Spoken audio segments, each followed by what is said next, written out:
بسم اللہ الرحمن الرحیم. قال النبی صلی اللہ علیہ وسلم صلو کما رأیتمونی اصلی. ایک اعلان تو یہ ہے کہ کل 3 سے 4 یہاں مستورات کا پروگرام ہے، تو مستورات کو پہنچانے کی کوشش کریں.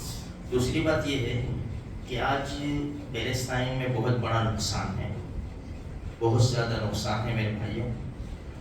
تو خصوصاً دعا کرے، صدقہ کرے، اللہ تبارک و تعالیٰ اس مسئلے کو حل فرماوے. آمین. اور اللہ پاک مظلوم مسلمانوں کی مدد فرماوے. آمین. دیکھو اللہ کے رسول صلی اللہ علیہ وسلم کی حدیث ہے، صلو کما رأیتمونی اصلی. نماز ایسے پڑھو جیسے تم مجھے نماز پڑھتے ہوئے دیکھتے ہو. دیکھو نماز اسلام میں بہت بڑا درجہ ہے. ایمان کے بعد سب سے پہلے نماز کی پوچھو گی. نماز ہم بارہا حدیث سنتے ہیں کہ ہمارے نبی کی آنکھوں کی ٹھنڈک ہے. بھئی نماز بھی تو نماز ہونی چاہیے نا.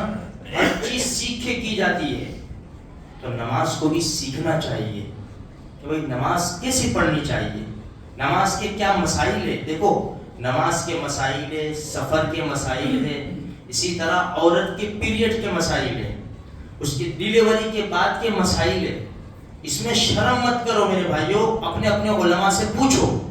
پوچھ کر کام چلائیں گے تو ہمارا فائدہ ہوگا، ورنہ بغیر پوچھے ہماری پکڑ ہو جائے گی. اب 2-3 مسئلے صرف نماز کے. دیکھو ایک تو انسان نماز پڑھتا ہے اکیلے، دوسرا امام کے پیچھے نماز پڑھتا ہے. اب نمازوں میں بھی فرض نماز ہے، سنت ہے، وتر ہے، نفل ہے. تو ایک مسئلہ یاد رکھو کہ فرض کے علاوہ سنت ہو، نفل ہو، وتر ہو، یہ جو نمازیں ہیں نا یہ انسان اکیلے پڑھتا ہے. رمضان میں صرف وتر نماز امام کے پیچھے پڑھتا ہے، باقی اکیلے. فرض کو چھوڑ کر سنت، نفل، وتر ہر رکعت میں سورہ فاتحہ کے ساتھ سورت ملانا ضروری ہے. سنت ہو، نفل ہو، وتر ہو، ہر رکعت میں سورہ فاتحہ کے ساتھ سورت ملانا ضروری ہے. فرض نماز اگر ہماری چلی گئی، ہم اکیلے نماز پڑھ رہے ہیں، اکیلے 2 رکعت والی فرض ہے جیسے فجر کی، تو سورہ فاتحہ کے ساتھ سورت ملانا ضروری ہے. مغرب کی نماز ہے یا عشاء کی نماز ہے یا ظہر عصر کی نماز ہے، 3 یا 4 رکعت والی نماز ہے. تو فرض نمازوں میں اگر ہم اکیلے نماز پڑھ رہے ہیں تو پہلی 2 رکعتوں میں سورہ فاتحہ کے ساتھ سورت کا ملانا ضروری ہے. تیسری اور چوتھی رکعت میں صرف سورہ فاتحہ پڑھ لیں گے تو چلے گا. لیکن اگر کسی نے سورت ملا لی کوئی بات نہیں، کوئی سجدہ سہو واجب نہیں ہے، سمجھے. لیکن تیسری اور چوتھی رکعت میں صرف سورہ فاتحہ پڑھے. اچھا یہی فرض نماز امام کے پیچھے پڑھ رہے تو امام کے پیچھے ہم قرات نہیں کریں گے، اس لیے کہ حدیث ہے من قرأ مع الامام فلا صلاۃ لہ، جس نے امام کے پیچھے قرات کی اس کی نماز نہیں ہوگی. ایک دوسری حدیث ہے جیسے کہ شفاف وغیرہ وہ سورہ فاتحہ پڑھتے ہیں، مالکی ہم جو بھی، وہ بھی حدیث ہے لا صلاۃ الا بفاتحۃ الکتاب، کہ اس کی نماز نہیں جس نے سورہ فاتحہ نہیں پڑھی. تو جیسے مسلک ہے، جیسے بھائی یہاں کوئی ہاتھ باندھ کر نماز پڑھتا ہے، کوئی یہاں ہاتھ باندھ کر نماز پڑھتا ہے، یہ مسلک ہے چاروں اماموں کے، اور اللہ کے رسول صلی اللہ علیہ وسلم سے سب ثابت ہے. آپ سمجھے نا؟ تو ہمیں کسی کے اوپر اعتراض نہیں کرنا چاہیے. بھائی وہ ان کے مسلک پر عمل کرتا ہے، وہ ان کے مسلک پر عمل کرتا ہے. ہم نے کلمہ ایک ہی پڑھا ہے، ہم شریعت کے اوپر عمل کرتے ہیں محمد رسول اللہ صلی اللہ علیہ وسلم کی.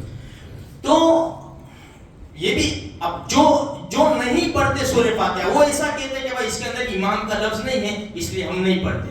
تو ہم حنفی لوگ ہیں، تو ہمارا مسئلہ کیسا ہے کہ بھائی امام کے پیچھے ہم نماز پڑھیں گے تو ہم قرات نہیں کریں گے، بالکل قرات نہیں کریں گے. ہم رکوع کی تسبیح پڑھیں گے، سجدے کی تسبیح پڑھیں گے اور التحیات وغیرہ پڑھ لیں گے، بس یہ ہے.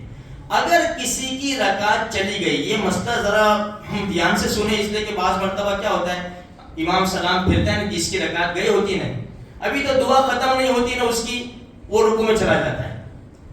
کچھ پڑھتا ہے نہیں پڑھتا، ہم مسئلہ یہ ایک مسئلہ ہم سمجھ لیں، اگر کسی کی 1 یا 2 رکعت یا زیادہ رکعت چلی گئی، امام کے ساتھ شامل ہو گیا دوسری تیسری رکعت میں، جب تک امام سلام نہیں پھیرے گا امام کے ساتھ وہ چلتا رہے گا، امام کے پیچھے چلتا رہے گا۔ اب جس کی رکعت گئی ہے اس کو سلام نہیں پھیرنا امام کے ساتھ، اس کو اتحیات اتنی آہستہ پڑھنی ہے کہ امام سلام پھیر دے۔ جب امام سلام پھیرے گا دونوں طرف، بعض مرتبہ ایک طرف امام سلام پھیرتا ہے ہم کھڑے ہو جاتے ہیں، چل جائے گا، لیکن کبھی امام کے اوپر سجدہ سہو واجب ہوا تو امام السلام علیکم ورحمۃ اللہ، ہم کھڑے ہو گئے اور امام سجدے میں چلے گئے تو ہم کو واپس آنا پڑے گا۔ اس لیے بہتر یہ ہے کہ دونوں جگہ دونوں طرف سلام پھیر دے رہے امام، تو جس کی رکعت گئی ہو اس کے بعد پھر اللہ اکبر کہہ کر کھڑے ہوئے۔ ابھی جب انسان کھڑا ہوگا نا تو ایسا سمجھو کہ اب یہ نماز شروع کر رہا ہے، کھڑے ہوتے ہی اللہ اکبر کہہ کر کھڑا ہوگا تو فوراً سبحانک اللہم و بحمدک و تبارک اسمک و تعالی جدک و لا الہ غیرک، پھر سورہ فاتحہ، پھر سورت، اس طرح سے نماز پڑھے گا۔ اگر 2 رکعت چلی گئی ہے تو 2 رکعت میں سورہ فاتحہ سورت پڑھے گا، 1 رکعت گئی ہے تو 1 رکعت میں سورہ فاتحہ سورت پڑھے گا، 3 4 چلی گئی تو یاد رکھو پہلی 2 رکعت میں سورہ فاتحہ کے ساتھ سورت پڑھے گا، باقی دوسری 2 رکعت میں سورہ فاتحہ پڑھ کے اپنی نماز کو ختم کرے گا۔ تو میرے بھائیوں یہ کچھ مسائل ہے، اگر ہمیں سمجھ میں نہ آوے تو اپنی اپنی مسجد کے امام صاحب ہو، اپنے محلے کے علماء ہو، جس سے بھی ہمارا تعلق ہو ہم پوچھ لیں، اس میں شرم نہ کریں، انشاءاللہ بہت بڑا فائدہ ہوگا۔ اللہ مجھے آپ کو سارے مسلمانوں کو عمل کی توفیق دے۔